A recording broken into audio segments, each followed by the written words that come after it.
மக்களே எல்லாரும் எப்படி இருக்கீங்க? ஸோ நான் வந்து கொஞ்ச நாளாக வந்து பார்த்திங்கன்னா க்ரீன்ஸ் டைப் ஆஃப் வீடியோ போடுறதே இல்லைங்க. நான் நிறையா செடி வச்சுருக்கேன், பட் அந்த மாதிரி வீடியோஸ் இப்போ போடுறதே இல்லை. ஒன்லி கலாட்டா அப்படி இப்படின்னு நிறையா வீடியோஸ் போயிட்டுருக்கேன். ஸோ வந்து நான் வந்து மறந்துடுறேன், என்ன வீடியோ போடுறதே நான் மறந்துடுறேன். ஸோ அதனால் வந்து பார்த்திங்கன்னா ஹியர் ஆஃப்டர் வந்து நான் க்ரீன்ஸ் வீடியோவும் நிறைய போட ஸ்டார்ட் பண்ணுறேங்க. ஸோ இது வந்து நம்ம ஆல்ரெடி சொன்ன மாதிரி இது நம்மளோட சில்லி பிளான்ட். இது பாருங்கள் எவ்வளோ அழகாக இருக்குது பாருங்க. இது ஃபுல்லாக பூ. நம்ம வந்து டச் பண்ணோன்னா எல்லாம் கீழே கொட்டுறதுனால டச் பண்ணுறதுக்கு எனக்கு பயமாக இருக்குது. அதனால தான் இப்படி டச் பண்ணுறேன். இங்கே பாருங்கள், இதில் நான் கை வச்சு கீழே கொட்டிருச்சு. இங்கே இருக்குது பாருங்கள், இதெல்லாம் நம்ம கை வச்சு கீழே கொட்டிடுச்சு. ஸோ வித்தவுட் டச்சிங் வந்து நம்ம எல்லாத்தையும் பார்த்துக்கலாம் இப்போது. ஸோ வந்து வாங்க நம்ம நெக்ஸ்ட்டு பிளான்ட் என்னன்னு சொல்லி பார்க்கலாம்.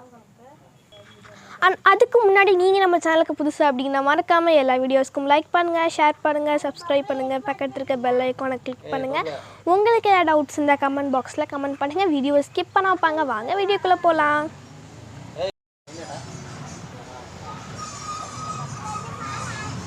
ஸோ இது வந்து பார்த்திங்கன்னா நம்மளுடைய பட்ரோஸ்ங்க. ஸோ பட்ரோஸ் டெய்லியுமே நிறைய மொக்கு வச்சுருப்பாங்க, டெய்லியுமே பூ வந்துடும். அந்த சைடு இருக்கிறது வந்து பார்த்திங்கன்னா நமக்கு வந்து ஒரு கற்றாழை இருக்குதுங்க. அந்த சைடு வந்து நமக்கு பட்ரோஸ் இருக்குது. அண்ட் அதே மாதிரி இது வந்து வாடாமல்லி. வாடாமல்லி வந்து வச்சதுலேருந்து கீழே வச்சதுலேருந்து ஒரு பூ கூட வரலன்னு சொல்லிட்டு இருந்தேன் பார்த்தீங்களா. அங்கே பாருங்கள் பூ இருக்குது. அந்த சைடு நடுவில் வந்து பார்த்திங்கன்னா சாத்துக்குடி மரம் செடி இருக்குது. இங்கேயுமே ஒரு கற்றாழை இருக்குங்க. அண்ட் இப்போ உங்களுக்கு பூ வந்து வாடாமல்லி பூ வந்து கொஞ்சம் கிளியராக தெரியும்னு நினைக்கிறேன். அங்கே பாருங்கள், தெரியுதுங்களா, அங்கே இருக்குது. அண்ட் அந்த சைடு வந்து பார்த்திங்கன்னா ஊட்டி ரோஸ்.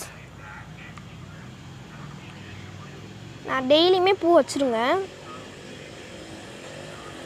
இது வந்து பார்த்திங்கன்னா தக்காளி செடி. ஸோ தக்காளி செடி இந்த மாதிரி குட்டி குட்டி செடியெலாம் கொஞ்சம் பாதுகாத்து நான் வந்து வச்சுருக்கேன். ஏன் அப்படின்னா, ஸோ எங்கள் வீட்டுக்கு வெளியில், வீட்டுக்குள்ளே இல்லை, வீட்டுக்கு வெளியில் வந்து பார்த்திங்கன்னா செடி வச்சுருக்கேன் பார்த்தீங்களா. அந்த சைடில் வந்து எலி தொல்லை கொஞ்சம் அதிகம். அதனால் வந்து மண்ணை தோண்டி தோண்டி போடுறதுனால சில செடியெலாம் வளர மாட்டேங்குது. ஸோ மணத்தக்காளி வந்து நான் ஆல்ரெடி சொல்லியிருப்பேன், தெரியாமல் எடுத்து நான் வந்து வேஸ்ட் பண்ணிட்டேன் அப்படின்னு சொல்லிட்டு. அதே மாதிரி நான் தக்காளி செடி வச்சுருக்கேன். இப்போ நல்லா ஹைட்டாகவே வளர்ந்துருக்கு பாருங்கள். ஹைட்டுக்கான ஒரு பிளான்ட் என்ன அப்படின்னு சொல்லி பார்த்திங்கனாவே நம்மளுடைய சங்குப்பூ செடி தாங்க. ஸோ சங்குப்பூவில் பாருங்கள், நம்ம டச் பண்ணாமல் பார்த்துக்கலாம். இது வந்து சங்குப்பூ இப்போ நல்லா இன்னும் கொஞ்சம் நல்லா ப்ளூம் ஆகும். இது பாருங்கள் மொக்கு. அப்புறம் இந்த சைடு ஒரு மொக்கு இருக்குங்க. அதே மாதிரி இங்கே பாருங்கள், இங்கே ஒரு மொக்கு, இங்கே ஒரு மொக்கு, இங்கே ஒரு மொக்கு இருக்குது. அப்புறம் இங்கே கொஞ்சம் வந்து பார்த்திங்கன்னா இதோ இங்கே பாருங்கள், இங்கே ஒரு மொக்கு இருக்குது. அதே மாதிரி இன்னும் குட்டி குட்டி மொக்கில் உங்களுக்கு காமிக்கணும்னு நினச்சின்னா பாருங்கள், இங்கே ஒரு மொக்கு இருக்குது பாருங்கள். ஸோ இங்கே ஒரு மொக்கு இருக்குங்க. ஸோ இந்த மாதிரி குட்டி குட்டி பாருங்கள், இங்கே ஒரு மொக்கு இருக்குது. நம்ம டச் பண்ணோன்னா எல்லாம் கீழே வந்துடும் பாருங்க. இங்கே 2 மொக்கு இருக்குது. ஸோ இந்த மாதிரி குட்டி குட்டி மொக்கெலாம் நிறையாவே இருக்குங்க நம்ம சங்குப்பூ செடியில். டெய்லி இதில் வந்து பூ எடுத்துடுறேன். இப்போ கண்டிப்பாக வந்து நிறைய அளவுக்கு நான் வந்து பார்த்திங்கன்னா அதில் வந்து பூ எடுத்துட்டேன் மக்களே. முக்கியமாக வந்து பார்த்திங்கன்னா இது நம்ம எல்லா கடவுளுக்குமே போடலாம். சாமிக்கு வந்து இதை போடும்போது அவ்வளோ விசேஷமாக இருக்கும். ஸோ இது நம்ம வந்து கோவிலில் நிறைய கோவிலுக்கு நம்ம பார்த்துருக்கலாம். ஸோ எல்லா கோவிலுமே இந்த மாதிரி சங்குப்பூ செடி வச்சுருப்பாங்க, இல்லைனா வந்து பூ வாங்கி சாமிக்கு கண்டிப்பாக போட்டிருப்பாங்கங்க. வந்து பார்த்திங்கன்னா கற்றாழை. எங்கள் வீட்டில் கற்றாழை வந்து நிறைய ஸ்பேஸில் இருக்கும்னு சொல்லியிருந்தேன். ஏன்னா கற்றாழை வந்து எங்கள் வீட்டில் எல்லோரும் மொக்கத்துக்கு யூஸ் பண்ணுவாங்க, அண்டு எண்ணெய் தயாரித்துக்கு யூஸ் பண்ணுவாங்க. ஸோ இந்த மாதிரி நிறையா டைம் யூஸ் பண்ணுவாங்க. கருடன் கிழங்கு இருக்குது, எலி தொல்லை இருக்கிறதுனால வந்து அது கொஞ்சம் கடிச்சு விட்டுச்சு. அப்புறம் இங்கே பாருங்கள், இங்கேயுமே ஒரு சங்குப்பூ மொக்கு இருக்குது.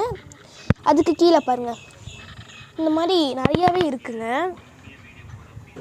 அண்ட் வந்து இப்போது எங்கள் வீட்டில் வந்து அவ்வளோ வெத்தலை இருந்துச்சுங்க. அப்புறம் நாங்கள் வந்து என்ன பண்ணிட்டோன்னா, ஒரு அளவுக்கு மேலே போன உடனே வீட்டு பக்கத்தில் இந்த தொட்டி இருக்குது பார்த்தீங்களா, இந்த தொட்டி மேலெலாம் ஃபுல்லாக ஸ்ப்ரெட் ஆகி தொட்டிக்குள்ளே தண்ணிலாம் வேஸ்ட் ஆகிறதுனால நாங்கள் வந்து எல்லாத்தையும் ரிமூவ் பண்ணிட்டு கொஞ்சமாக வச்சுக்கிட்டோம். கொஞ்சமாக இருக்கிறதுனால அதையும் நாங்கள் பிரித்து சாமிக்கு வைக்கிறதுனால என்ன ஆயிடுச்சுன்னா செடியே ஒரு மாதிரி வேஸ்ட் ஆகிடுச்சு. திரும்பியும் வச்சு இங்கே பாருங்கள், இப்போ கொஞ்சம் நஞ்சம் ஓகே. எங்கள் வீட்டில் வந்து நைட் நேரத்தில் வந்து எடி தொல்லை அப்படின்னா, பகல் நேரத்தில் வந்து கோழி தொல்லை. வீட்டுக்கு பக்கத்தில் நிறைய கோழி இருக்குது. நம்ம வீட்லேயுமே ஒரு கோழி, அதுக்கு ஒரு கோழி குஞ்சுமே இருக்குது. இது வந்து பார்த்திங்கன்னா பாரிஜாதங்க. பாரிஜாதத்தில் பூச்சி இருக்குதுன்னு நினைக்கிறேன். இங்கே பாருங்கள். ஸோ இந்த மாதிரி ஆகுது. அது பாருங்கள், கண்டிப்பாக வந்து மொக்கு கண்டிப்பாக அதில் வைக்கும். ஸோ இதெல்லாம் நல்லா பெருசு கீழே வந்த பிறகு கண்டிப்பாக அதில் மொக்கு வைக்கும். இது வந்து பார்த்திங்கன்னா நம்மளுடைய சாத்துக்குடி மரங்க எவ்வளோ பழம் இருக்குது பாருங்கள். ஸோ இது சொல்லவே தேவையில்லை, சூப்பரான ஒரு க்ரோத்து. இந்த வீடியோ கண்டிப்பாக உங்களுக்கு பிடிச்சிருக்குன்னு நினைக்கிறேன். பிடிச்சிருந்தா லைக் பண்ணுங்கள், ஷேர் பண்ணுங்கள், சப்ஸ்கிரைப் பண்ணுங்கள், பக்கத்தில் இருக்க பெல் ஐக்கானை கிளிக் பண்ணுங்கள். உங்களுக்கு டவுட் இருந்தால் கமெண்ட் பாக்ஸில் கமெண்ட் பண்ணுங்கள். Wait for part 2. Thank you, bye.